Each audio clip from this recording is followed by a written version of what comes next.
3 months after the bombing. Defense attorneys need only one juror to vote against the death penalty, and the sentence will automatically be life in prison. Pope Francis has accepted the resignation of Bishop Robert Finn of Kansas City, Missouri, for not reporting abuse. Bishop Finn is the highest-ranking churchman in the United States to have been convicted of failing to report a suspected child abuser. That conviction came back in 2012, though, and for those 3 years he remained in office despite many protests and calls from victims groups and the Roman Catholic faithful in the diocese that he be removed. Correspondent Nicole Winfield. The Christian community is reacting to the video released Sunday by the Islamic terrorist group ISIS, showing the murder of 30 Ethiopian Christian men in Libya. Bill Bumpus reports. The murders come following the news of a fishing boat carrying as many as 950 people capsizing in the Mediterranean Sea.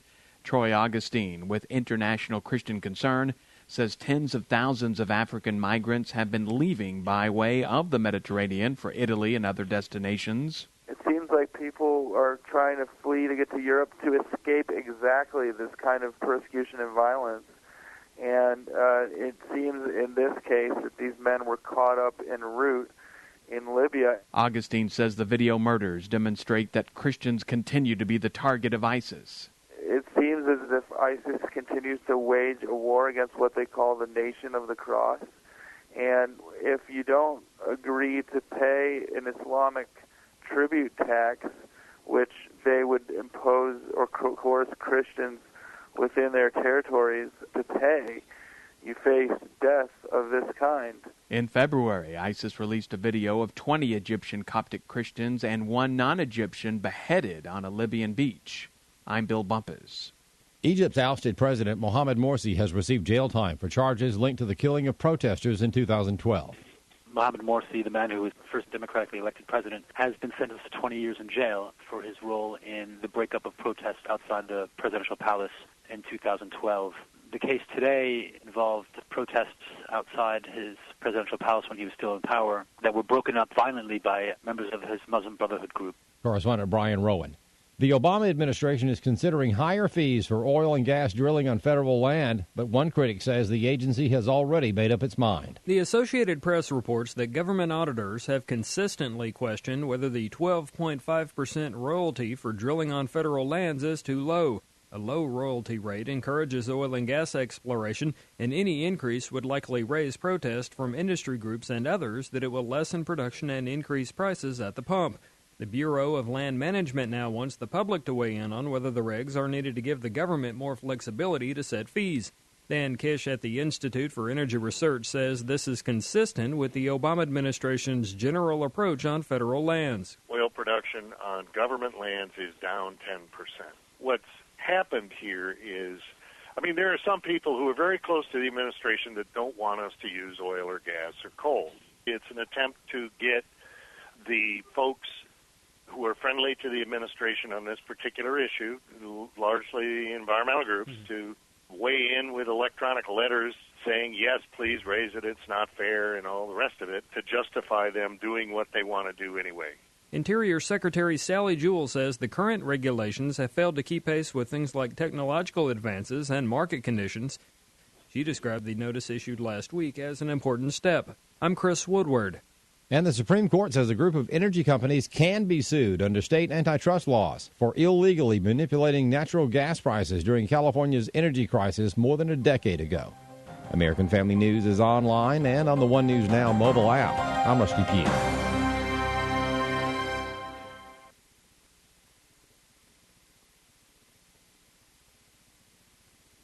Record budget deficits, bankruptcies galore, and the U.S. dollar is at an all-time low. With today's gloomy economic outlook, safe investments are often hard to find. For over a decade, Melody Cedarstrom at Discount Gold and Silver Trading Company has been helping people secure their future by investing in the precious metals. Melody has the honesty, integrity, and experience that is often lacking in the precious metals business. Let her put it to work for you. Call Discount Gold and Silver Trading at 800-375-4188. That's 800-375-4188. You're listening to FirstAmendmentRadio.com worldwide. Freedom is never free. We need your support today at FirstAmendmentRadio.com.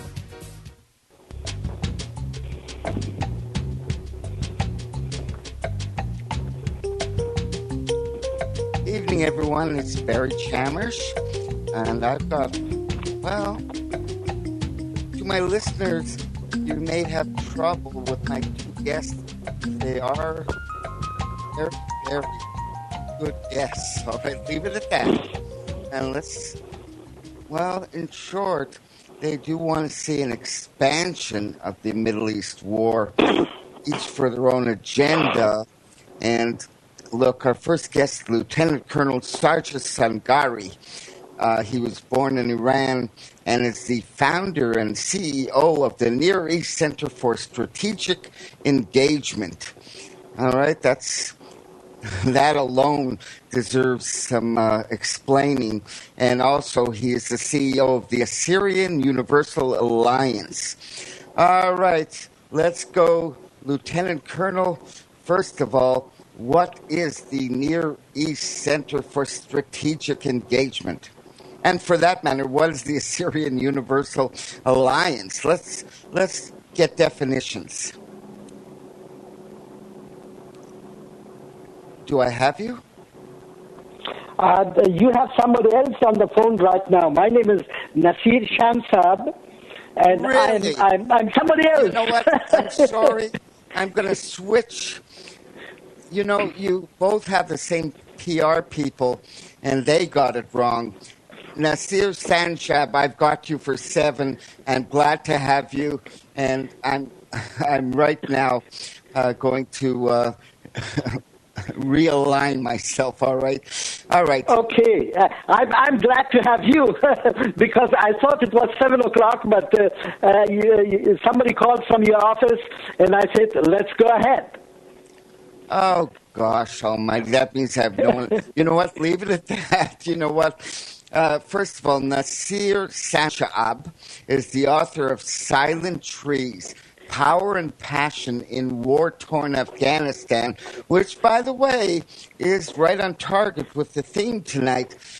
Let's go right into your book. First of all, it is a novel, but it's set, the background is Afghanistan of government corruption and government conspiracies. All right, let's start. What corruption? What conspiracies? What's the book about? The book is about people that live under a dictatorship that do not have human freedoms and political freedoms. And the book is trying to, in the context of a story, trying to show the reader what the lack of freedom does to a society and to the individuals living in that society, within the society. It's basically trying to establish the fact that the lack of freedom ultimately destroys everything there is. The people who have the power, the people who oppose the people who have the power, and ultimately the populace in general who have actually nothing to do with that conspiracy and that corruption. Now, you're not saying you have a solution. By the way, corruption is kind of bigger than all of us. Your book, I believe, has a character, Habib Dil, who is entangled with government conspiracies. Well, let's talk. How do we end them? I mean, is the book conclusive about that? Is there a solution? I don't believe it's conclusive about it. It does not try to give you a solution to the problem, but it does give you, I think, the misery that the situation brings about when only a few people own all the power of a state, when there is no rule of law, when the populace depends on the decisions of a group of people, it basically gives you a roadmap to total destruction. Is there some sort of history of, equality in Afghanistan to return to? It looks I was there about 10 days ago. I stayed there for a whole month, and I came back to the U.S. about 10 days ago. To be frank with you, I never was very optimistic about what was happening in Afghanistan, and I came with a very, very difficult and sad feeling that we have lost that country to the warlords, to the drug kingpins, and to corruption. Well, that's, in other words, your book is just saying that's the way it is. And look, I'm going to give you a little more bio. All right. Okay. Nasir Shansab was once Afghanistan's leading industrialist. So we're not talking with the schmo here. He knows a little about opportunity. Now, this is your bio, okay? Since the U.S. invasion in 75, no, you left in 75, I'm sorry. Since the U.S. invasion, you've been back to Afghanistan seeking better opportunities for the Afghan people. What opportunities? Well, what I did, I have been to Afghanistan since early in 2002, about 43 times. And I spent long periods of time to see what one can do, what could do. When I went to Afghanistan, I actually went with several projects that I conceived as important projects to start off the economy in Afghanistan, because without the economy, that country will never be able to wean itself from the subsidies that it's getting from the U.S. and its allies. Well, building an economy isn't so simple either. What are your projects? I had 5 projects. I conceived the projects to bring water, clean water to the city of Kabul, which in the 21st century, in the year 2015, does not have water. And it's a large city now. The second project that I had was to build on a very fast mode a hotel, because I thought that decision makers who come to Kabul, to Afghanistan to decide on things would need to have a safe, clean place where they could also communicate with the rest of the world. The third project I had was a mobile 9,000-unit telephone system to install in Kabul immediately, because there was absolutely no phone system.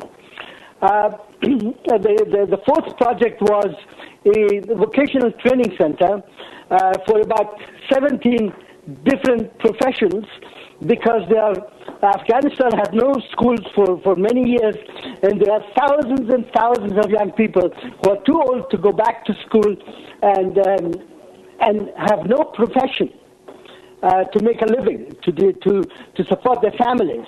Their only profession is to carry a gun and make war. That seems hopeless, frankly.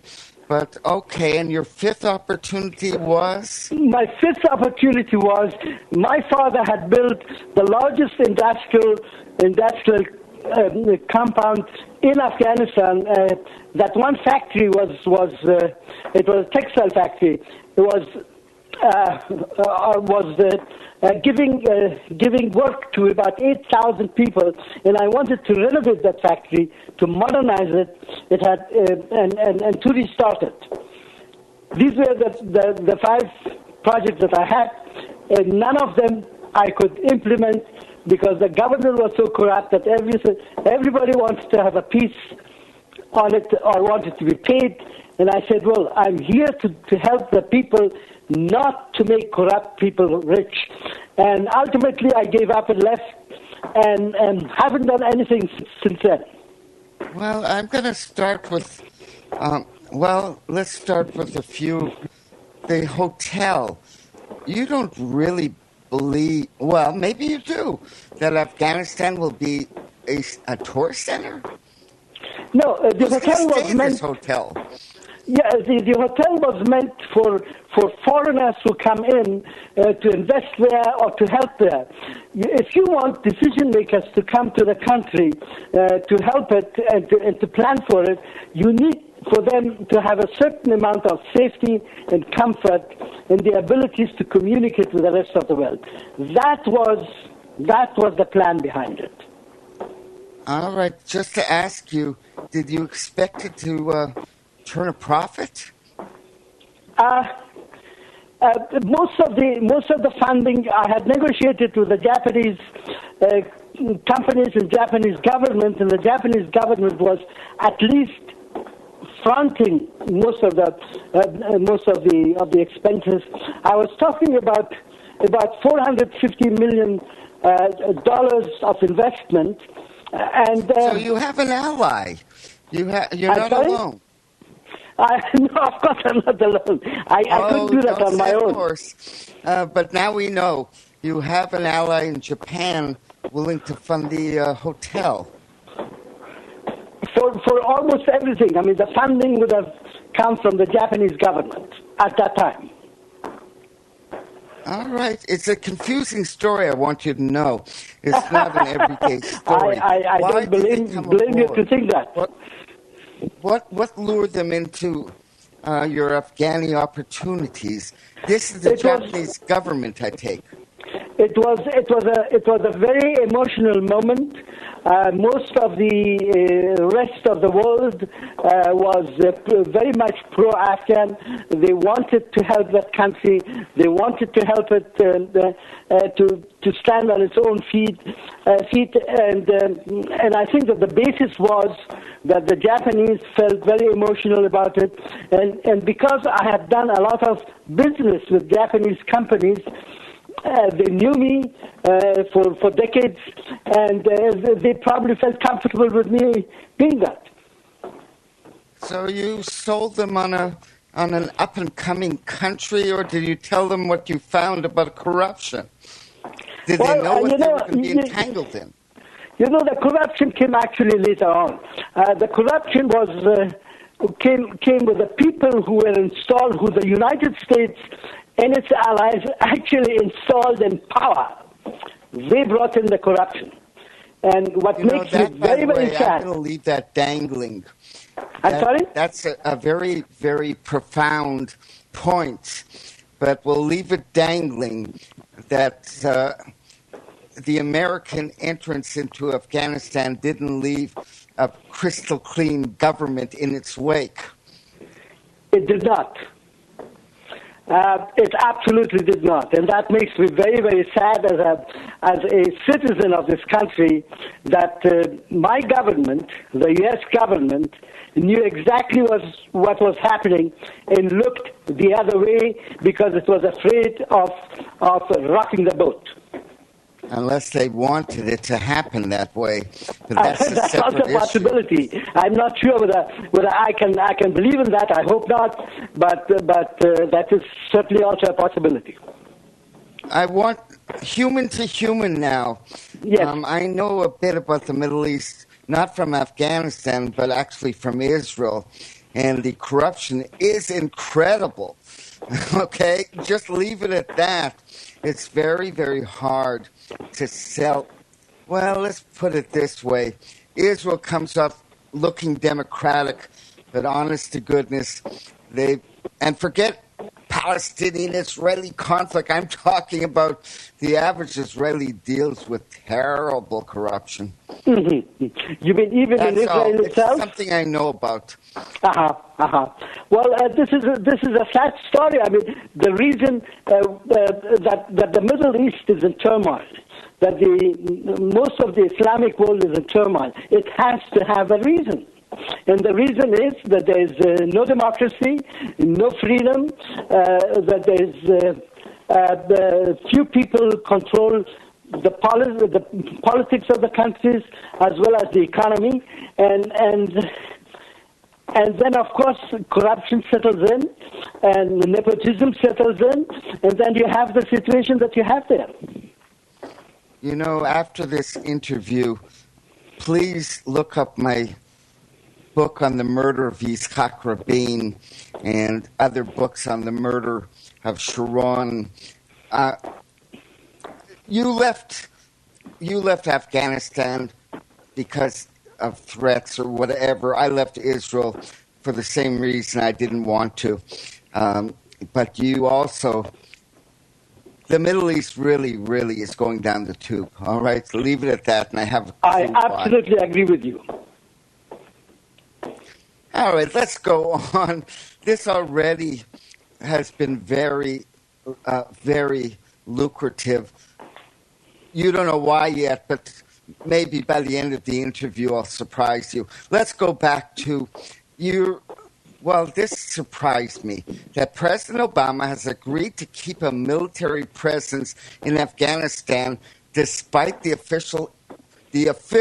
public end of the war. He's still keeping in troops. Now, come on, why?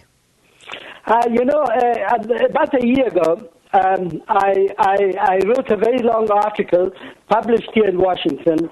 I thought at that time the government, Mr. Obama and his government, was saying that the Afghan security forces are ready to take over the country, and I argued against it and said bluntly, if you leave Afghanistan, it will go into civil war.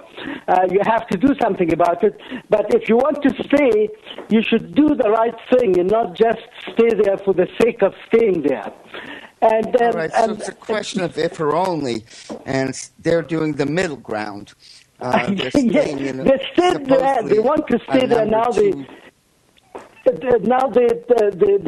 belatedly agree that the security force, Afghanistan's security force, are not ready to fight the resistance and the resurgency, and now they want to stay, but again. It's not a policy. It's just let's stay there a bit longer. I think the U.S. has to, if it is in the interest of the United States of America to do something, then I think it should do it right, not do it halfway. Because halfway, nothing will be done, and we will just fool ourselves. And that's exactly what we are doing in Afghanistan right now. I'm going to quote you now. And by the way, I'm not going to say I'm entirely in agreement, okay? But what you're saying is the world is much too small for the only remaining superpower not to help others less fortunate when it is able to in a strategic manner. Now, that's just I agree with you. All right. Explain what you mean by that. I think that the world has become very small. We cannot expect to be happy in our country when there are major problems going on in other corners of the world. In one way or the other, it will affect us as well, because it's simply a world that's too small. We are interconnected and depend on each other. And I think am I going to surprise you when our interview ends? But I'm going to keep my mouth shut till then. I also have a little knowledge, and I don't like it. But what you're saying is America's got to rearm. Go back to Afghanistan, is what you're saying.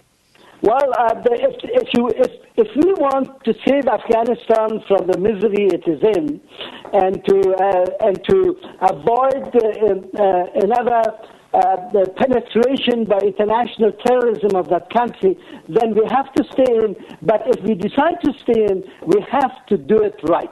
And if we don't do it right, it's better we don't stay in.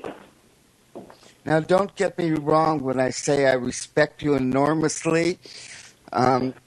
I also served in the Israeli military and fought in Lebanon, all kinds of baloney, not very high up, but high enough to catch on.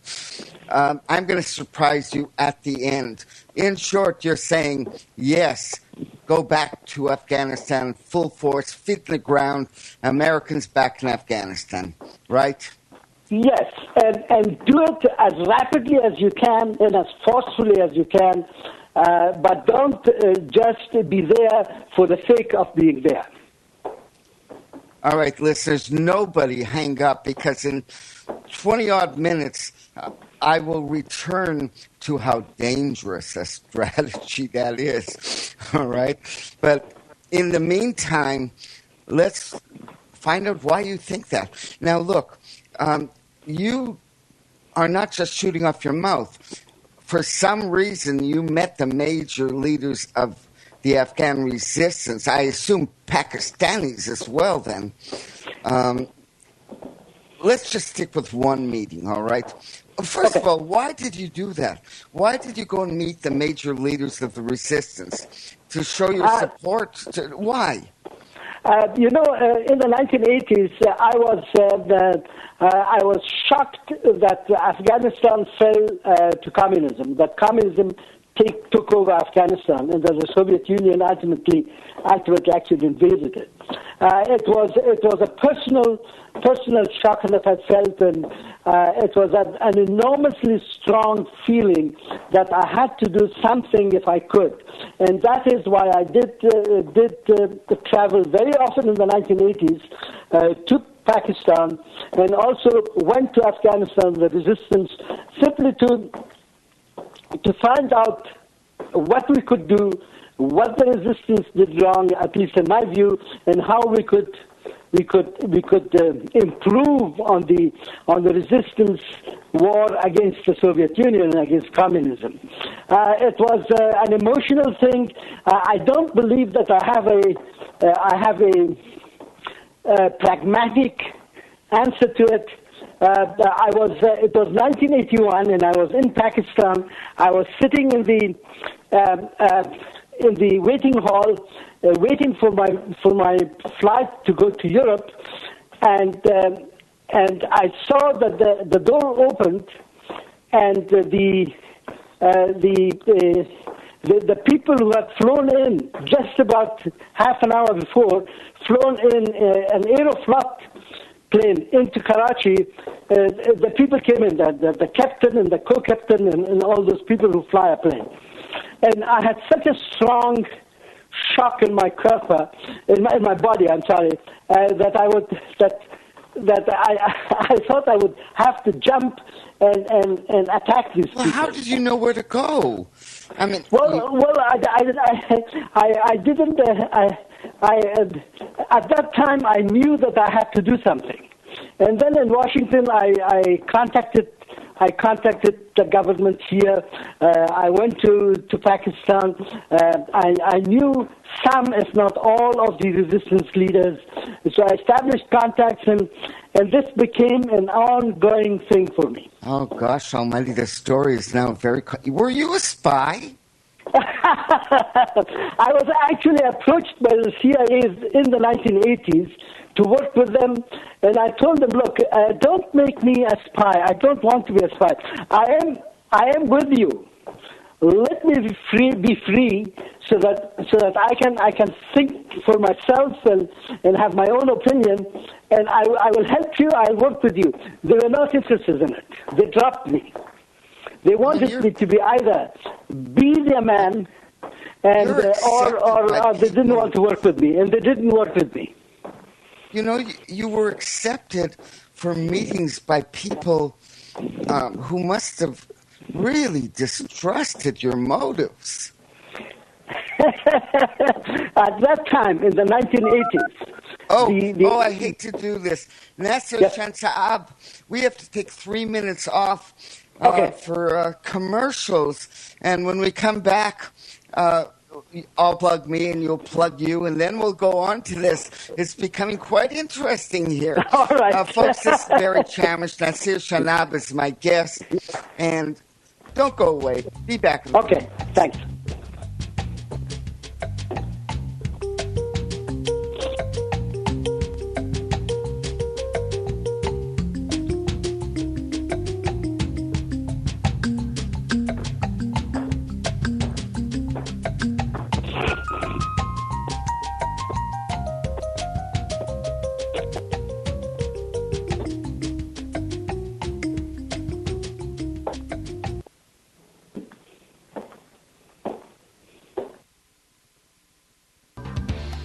Hear it first on FirstAmendmentRadio.com and FirstAmendmentRadio.net. Have you read the last prophecy? The book of Revelation. Who can understand it? We believe that God wrote His Word to us for our understanding and salvation, on which so many diverse Christians believe in the same fundamental principles. But not so the prophecy of Daniel and Revelation. Has God, by His Holy Spirit, given a sure interpretation to these mysterious passages through the centuries? Yes, He has. The only difference to the individual is on which side of each prophecy he stands in time, before or after, past or future. The last prophecy is as much a book of history, fulfilling prophecy, exposed in such a way as to leave you without a doubt. Because we are living near the end of this era, we should be able to understand the substantial amount of the revelation which has already come to pass. Get the book, The Last Prophecy, which is an abridgment of E.B. Elliott's Jorge Apocalypticae, the most comprehensive work ever done on the Revelation, condensed down to a mere 258 pages. You will come away with numerous, incontrovertible revelations into the book of Revelation, to easily dispel all of the futurist confusion which has become so popular over the last century. Visit the shopping page at FirstAmendmentRadio.com to get your copy. Get 20% off when you buy it at the FirstAmendmentRadio.com shop.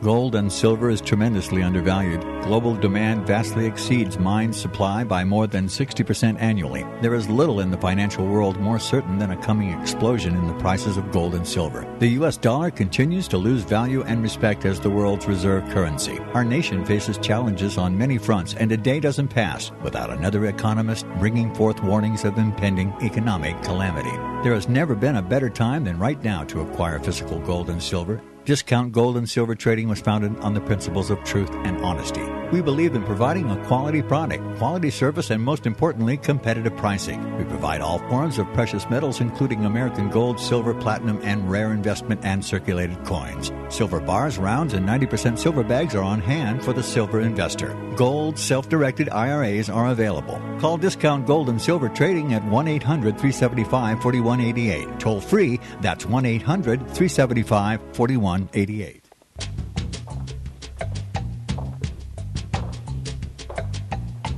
Hi, everybody. An exceptional guest in a way, but it's a mystery. I'm going to say that right now. Now, look, you get all my books at lulu.com. That's www.lulu.com. Lulu.com. There's a search box right in my last name, Chamish. Chamish. That'll take you to the books. I think reread Who Murdered Yitzhak Rabin. That's the best for how corruption has taken over. But neither here nor there. David Samarin has kept up my website. That's www.barrychamish.com. It's up to date. Now, Mr. Shansab.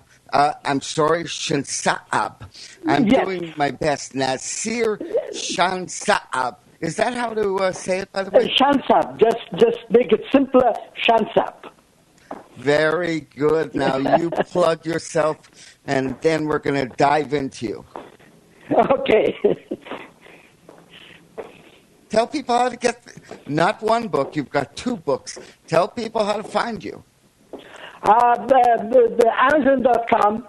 If they simply write Nasir Shansab, and they will find probably about 30 pages about me, about my books, and also about the articles that I've written. All right, spell your name. When you go to Amazon, you spell what?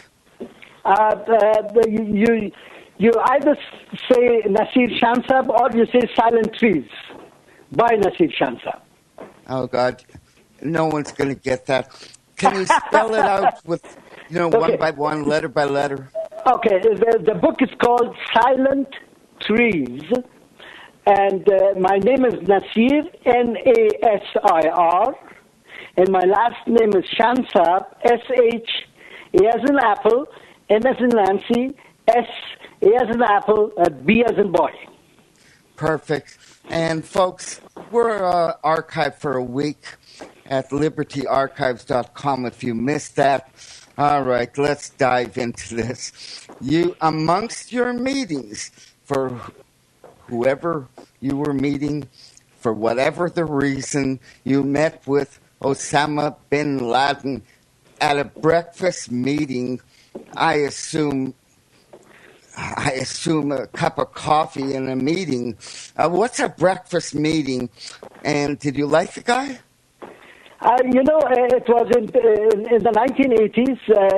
Osama bin Laden had gone to Pakistan and had taken quite a number of the dissatisfied young Arab men, and they were gone into they had gone to Afghanistan and we were fighting for the Afghan resistance against the communist system, communist government in Afghanistan, and the Soviet occupation of Afghanistan.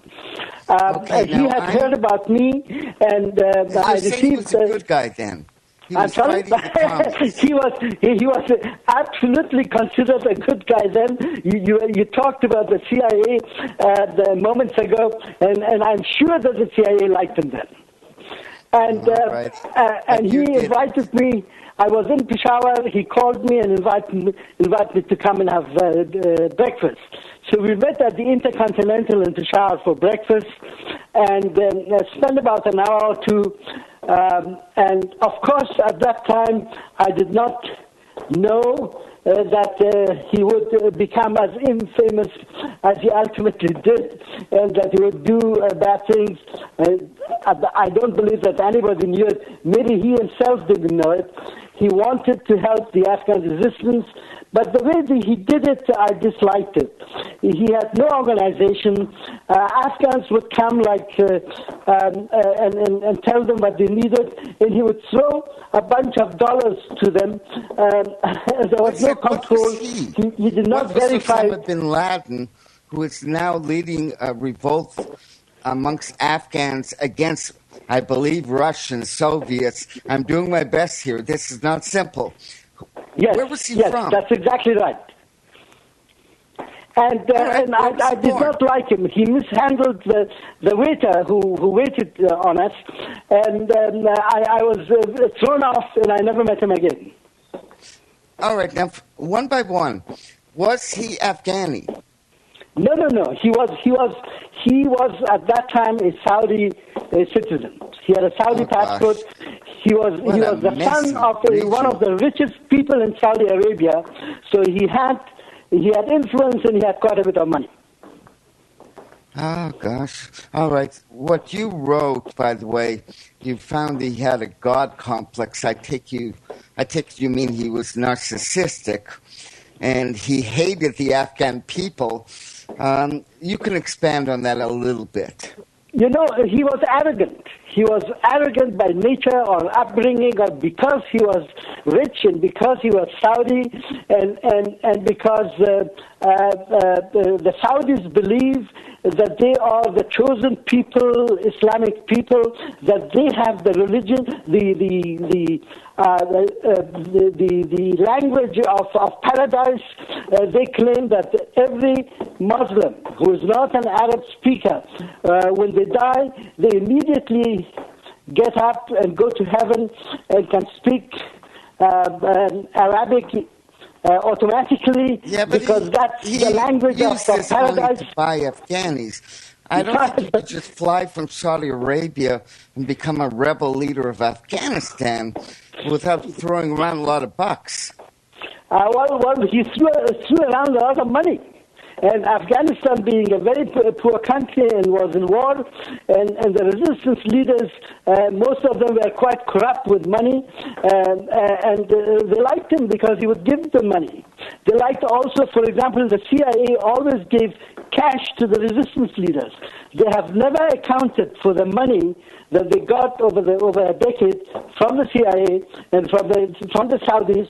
They have never accounted for that because it was cash given to them, and they did what they wanted to do with it.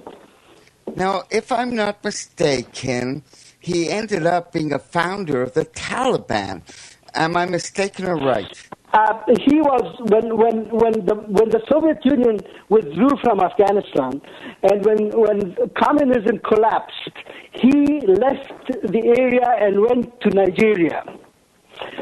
In Nigeria, the American government, if my information is correct, pressured the Nigerian government to throw him out of their country.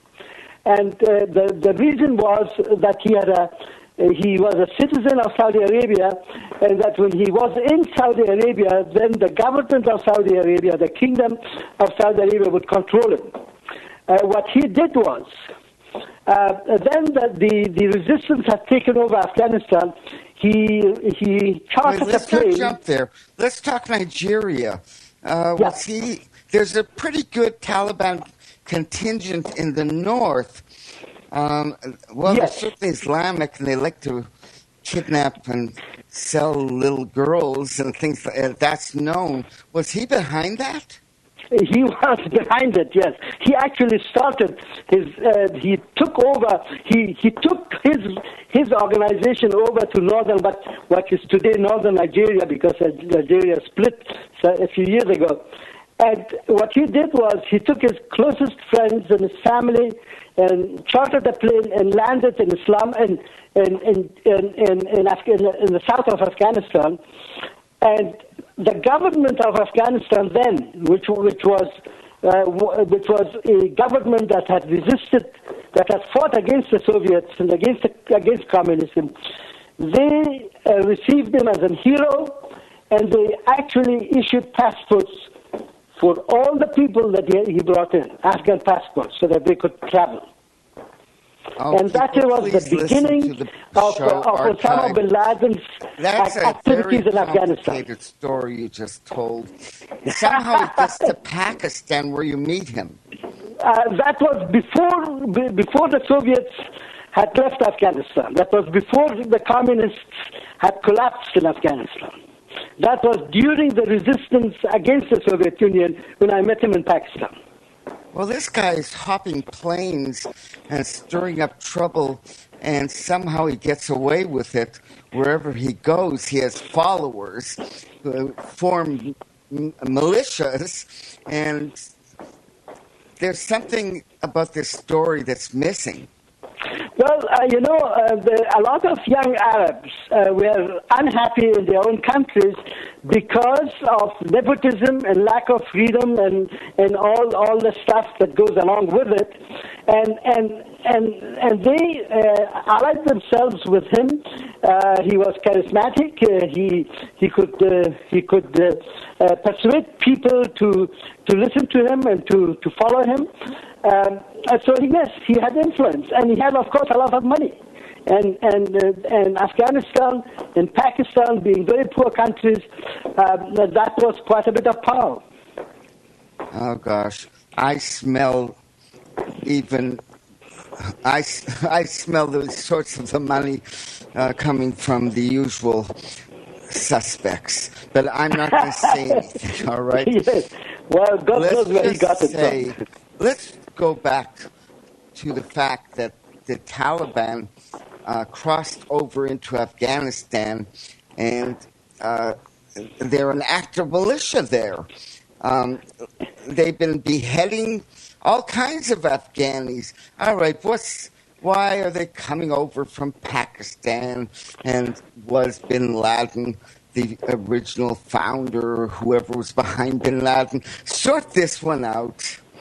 Well, Afghanistan, as you probably know, when communism collapsed and Afghanistan fell back in the hands of the resistance, and the resistance became the government of Afghanistan, they started a very savage civil war because they couldn't agree on forming one government. So they fought each other, and it was a very savage, very wild, and very destructive war. And the United States was not interested in Afghanistan anymore, and it sort of subcontracted Afghan situation to Pakistan and Saudi Arabia. And the deal was that these two countries should pacify Afghanistan, and the Saudis paid for it. Oh, did I lose Hundreds of thousands of young Afghans who lived in Pakistan as refugees.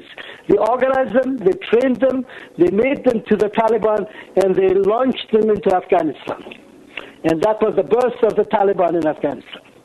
Now, what you're saying, and this is your words, that ISIS, and that will be my punchline at the very end, all right, that ISIS in Afghanistan now makes the Taliban look like Boy Scouts. I assume they're not getting their badges. Absolutely. They have started to steal people. Simply, they stop cars, they stop buses, and then steal people, and nobody knows what happens to those people, and they just vanish. Just a few days ago, they attacked a military station in the north of Afghanistan. They killed, I think, 19 soldiers and officers and beheaded 8 of them. They are running amok, and I think a part of the Taliban is now aligning themselves with ISIS in Afghanistan. All right, we have a broadening war. Oh, gosh, people, if you're trying to follow this, I just want you to know that following this interview, I've got someone with a very similar point of view. That's Colonel Sangari. He wants the United States right back into the heart of matters to put an end to ISIS. I'm going to do my punchline now, and you react any way you want. Are you ready? Okay. Yes, I am. There still may be an intelligence source in Israel that I read very warily as a rule called Debka. They went out of business for 3 months. Suddenly, they were taken off the air, and we were told there was something wrong with their server. They announced, and this is since then, this was about, 8 months ago, let's say. Since then, it's been proven and verified in the Jordanian town of Isfara in the year 2011. American Special Forces, working with Israeli, I would assume, the Army or the Mossad, nonetheless, they had found it.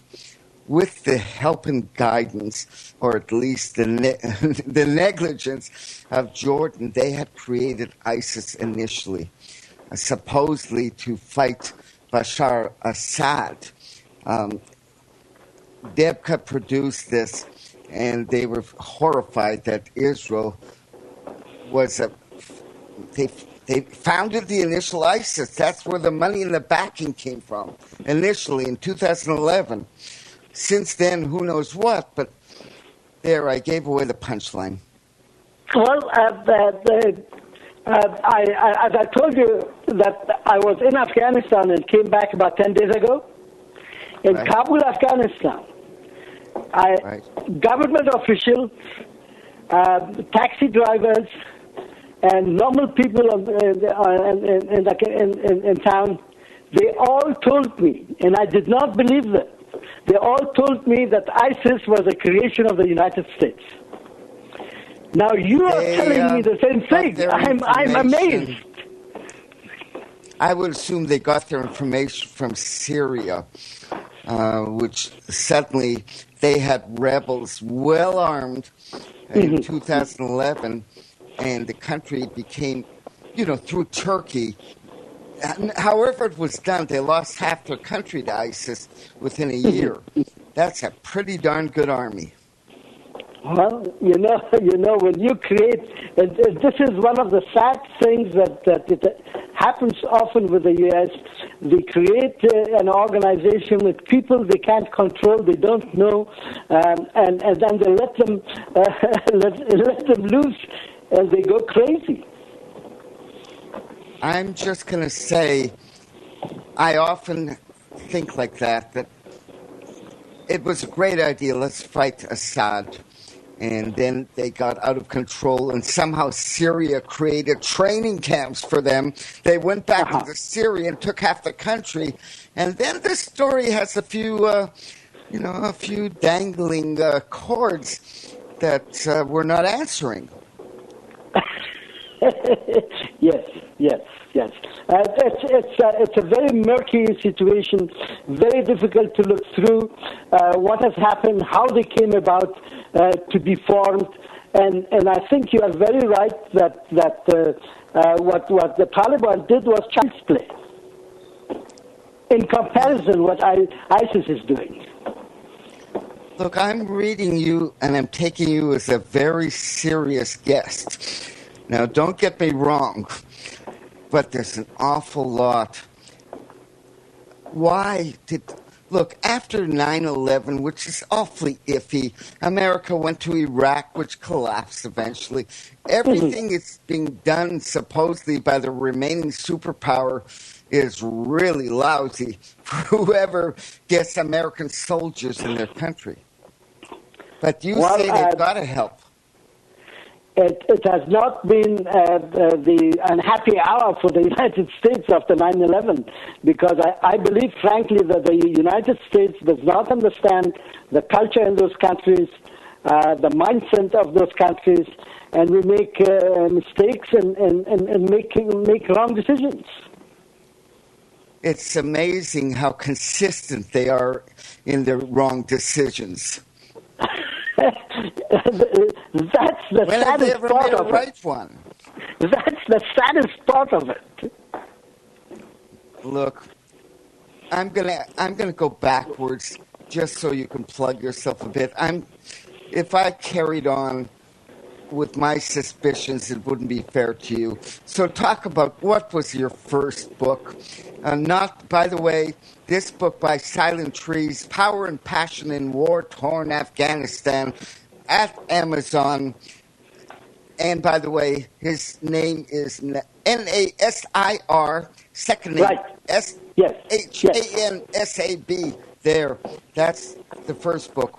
What's the other book? The other book is a piece of analysis. It is called Soviet Expansion in the Third World. I'm analyzing how the Soviet Union turned away from Europe because they were not able to turn Western Europe into communist countries, and they turned towards the Third World and started to penetrate the societies of the Third World, and I'm analyzing that move. Well, it's also expanding, but basically they're going west. They're trying to rebuild what was the Soviet Union, but neither here nor there. I'm going to do another, and get ready. This one's tough. You write, you advised the White House on Afghanistan. Who in the White House? Tell us about this. I did that in the 1980s. I have no contact to the White House and to the present government in Washington whatsoever. I think I'm lost. And I don't believe they would like to listen to me, because I feel that they have failed in Afghanistan as well as in Iraq.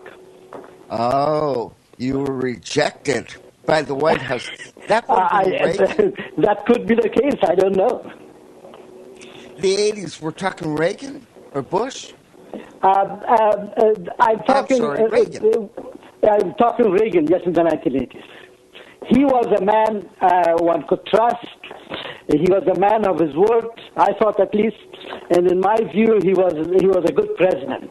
And he had the force the inner force to do things that the State Department in Washington was against it, but he had the force to do it nevertheless. Well, and Mr. Obama, I must admit, really does not have that force. To the Soviet Union, so I would assume he liked you, and you got along well. I think at that time I had a good relations with Washington, yes, with the official Washington. All right, we're going to give you... Folks, this is a very, very serious author. Now we're going to find out how do they get your book analyzing the Russian expansion. Go to Amazon.com, write Silent Trees by Nasir, Nasir, Shansab, Shansab. No, that's and just buy it. The second book is about Russian expansion. Yes, Soviet expansion in the Third World. There we go. And your name is still spelled Nasir Shansab. Look, to summarize this, you began by saying you were going to provide opportunities, a new cell phone network in Afghanistan. That was one of your projects. Again, I'm going to ask, who would... It's expensive to put up all those towers to get a cell phone network. It's not a cheap thing. Let me tell you what happened. I was planning to install this cell phone system for $12.5 million, and it was a mobile system. As soon as Kabul had repaired its telephone network, you could have taken this system and take it to another city and started it in another city. So you had something to work with. Ultimately, the United Nations gave a few hundred phones to ministers and generals and so on in Afghanistan, and after about a year, they took all the phones away and charged the Afghan account with $50 million. Okay, I think I'm following. and that is the truth. In other words, it wouldn't have been all that costly to build Not this at all. network of yours. Not you at just all. take over the old one. Yes. All right, that makes sense. Those are the crazy things that have happened in Afghanistan, and the reason why Afghanistan is an absolute failure today is because all those crazy things that happened there. Well, I suppose the Americans didn't shut down the poppy fields. I assume that's a major source of revenue, and maybe a phone network can't compete. Yeah. Can I mention to you one sentence about the poppies? Oh, quick. You have Quickly. a minute. In 2001, when the Taliban ruled Afghanistan, Afghanistan produced 285 tons of opium. Today, Afghanistan produces almost 9,000 tons of opium. Congratulations, Afghanistan. Oh, thank you, Nasir Shansab. You were wonderful. And thank you for having me. I enjoyed it. Up on the internet.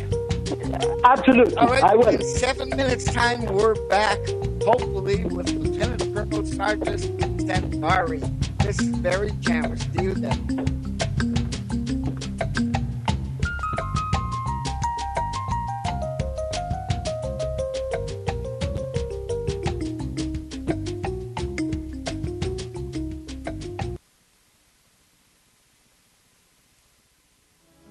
Since the beginning of time, kings have sought it, nations have fought for it.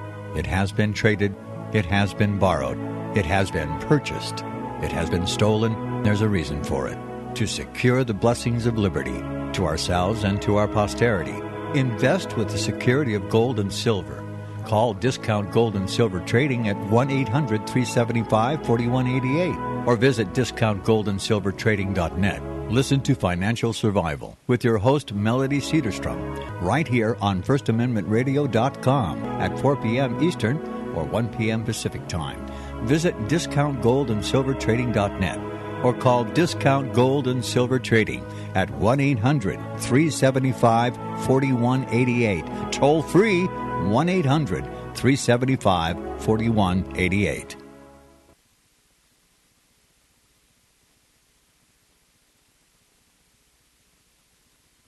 You're listening to FirstAmendmentRadio.com worldwide. Freedom is never free. We need your support today at FirstAmendmentRadio.com.